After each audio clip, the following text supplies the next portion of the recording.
Hello, good morning! So today is another day at pupunta tayo sa Talos Patang para bumili ng coco lumber.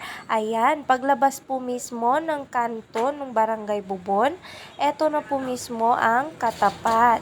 Ayan, kaya madali po tayong nakarating sa ating pupuntahan. Namimili na po sila ng kanilang bibilhin. Ayan, mabusisi mo ira kunwari, singanta day pipili anda.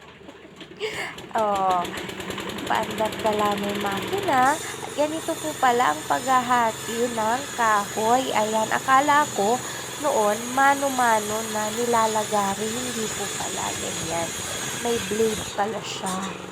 Ayan. So, yung napili po naming kahoy is kaya niya pong magbigay ng 4 na 2 by 2.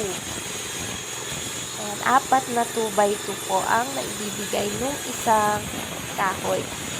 Ayan. So, ang order po namin ay 12 pieces. Ayan. So, bali 4 po na kahoy at hinati po siya sa 4. So, bali 3 lang pala.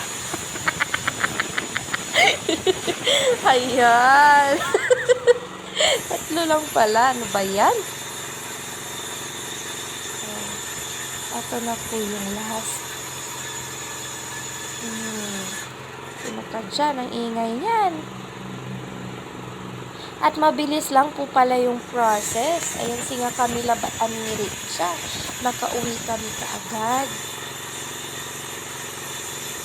Oh.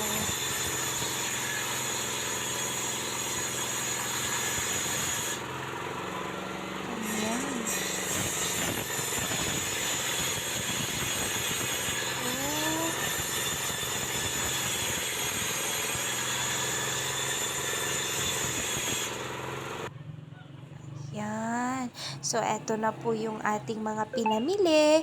12 pieces po yan ng 2 by 2 ang size. Ayan, isasakay na po siya sa ating garong.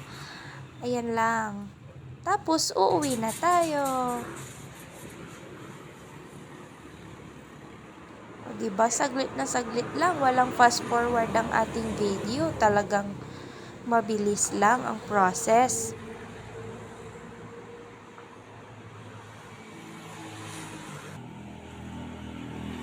Jiva, Ninja Yarn.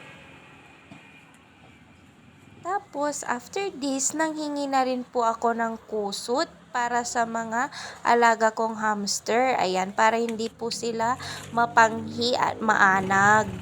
At ayun lang, pauwi na po tayo agad-agad. At ikakabit na rin po natin ito after lunch. To be continued.